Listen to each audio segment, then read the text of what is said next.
Nimekuja kuwaomba maombi yangu matatu.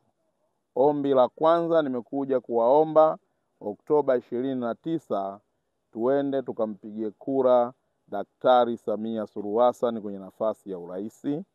Lakini ombi la pili, nimekuja kuwaomba Oktoba 29 tuende tukampigie kura Jerry William Slaa kwenye nafasi ya ubunge.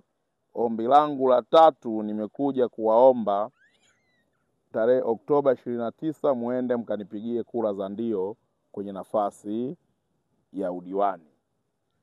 Kwenye nafasi ya ubunge, mgombea wetu wa ubunge Jerry Slaa yuko namba 6.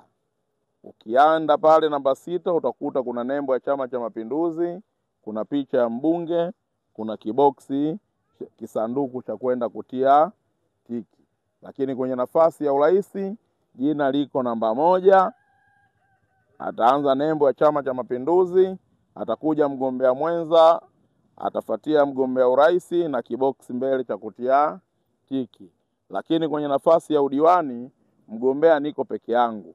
Kwa hiyo kuna nembo ya Chama cha Mapinduzi, kuna picha yangu, kuna kiboksi cha ndio, kuna kiboksi cha hapana.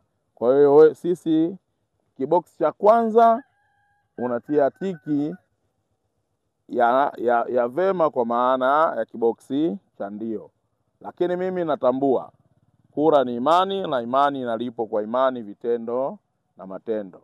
Lakini pia tunaamini katika jamii yetu tunaoishi tunazo changamoto ambazo zimetuzunguka na ipo haja ya kuzungumza kwa pamoja.